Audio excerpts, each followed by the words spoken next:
The carbon tax is claiming its first victim, and it's the entire town of Grande Cache, Alberta. Grande Cache is a coal town. The only reason the picturesque town, situated on the eastern slopes of the Rockies, exists is because of the coal mine. The town was built in 1969 as a service town for the coal mines, and it grew up to be a service base for oil and gas companies drilling on the eastern slopes. The town has seen a series of layoffs and now an entire shutdown of their coal mine.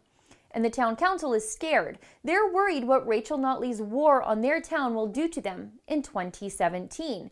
The town council has even asked Municipal Affairs Alberta to examine whether they can remain a town or be forced to dissolve into the surrounding municipal district.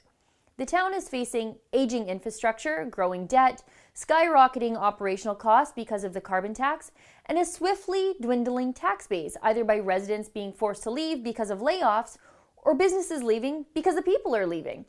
The town is dying, and it's dying fast, and it's looking for a way to ease the pain. Grande Cache has been through layoffs and coal mine shutdowns before, when the price of coal was low internationally. But this time is different. This isn't just about the price of coal in the global coal markets anymore. It's a war on the coal and the coal miners directly. Now, Grande Cache coal is a metallurgic coal mine. This means the coal they mine is not meant for electricity. It's used to make steel and fly ash for concrete. It's coking coal, and you need coking coal to make lots of stuff, even wind turbines. They use about 1 ton of coal for every 1 ton of steel. And the coal used for electricity in Alberta is called thermal coal. Alberta has some of the cleanest burning, plentiful thermal coal on the planet. About 1,000 years of it is under our feet. And Rachel Notley hates that too. She'll shut down all the coal-fired electricity in Alberta, and the thousands of jobs in small towns all across the province will just be collateral damage. Forestburg, Wabamun, Hanna, they'll all be ghost towns, needlessly. But Rachel Notley's war on coal isn't just about electricity. It may seem that way on the surface, especially since the Milner coal-fired plant near Grande Cache closed down in March, killing 75 local jobs. But it doesn't end there. It's about the fossil fuel itself. It's about Albertans using what comes out of the earth to make ourselves wealthy. How do I know? Well, Rachel Notley went after coking coal, and she went after it hard. Worse still, she did this after massive layoffs at Grande Cache Coal. In November, right after the NDP budget that hit corporations hard came out, Grande Cache Coal laid off about 220 people and announced a full suspension of underground mining operations effective December 24th. And in the January before that, the company laid off about 200 people when it suspended surface mining operations due to world coal prices. Grande Cache is a town of 4,300 people. 1 in 10 people were laid off in just 2015 at the coal mine. And town councillor Sean Mullen says that over the last 2 years, a full 1/3 of the town's jobs have disappeared. Devastating. But the coal mine has held out hope, keeping 40 staff employed in hopes that the market picks back up. But Rachel Notley is making sure it won't. If you read between the lines, you can see she laid out her plans to kill the town of Grande Cache in her climate leadership strategy. Buried deep amongst the tax hikes to diesel, gasoline, natural gas, and rail fuel was a tax hike that was meant to kill the coal mines that are still hanging on, the metallurgic coal mines. Notley put a massive tax hike on coking coal, coal like the kind mined in Grande Cache.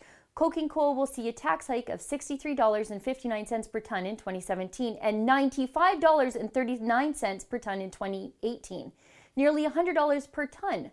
That's designed to kill coking coal. This is exactly what Rachel Notley did to oil and gas, and it worked there too. She's taking advantage of the low world commodity prices and adding her taxes and uncertainty on top of it to smother what's left of the market share in Alberta. It's her recipe for destruction. Now here's the worst part.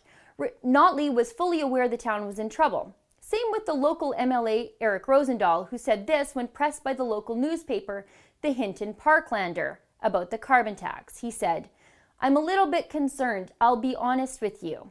The industrial users like the mines and the mill for their operations, it could affect them to some extent as to the amount of money that they would have to pay based on the little increase in the price of the fuel itself." So the mines will be hit with the increase in costs of their product, and then they'll be hit with the increase in costs to the fuel that they use in their equipment. It's a double whammy. Notley just doesn't care. Collateral damage, like those 15,000 Alberta jobs the carbon tax will vaporize. The carbon tax isn't even in place yet, and Grande Cache knows that a wrecking ball is being swung dead center into their town.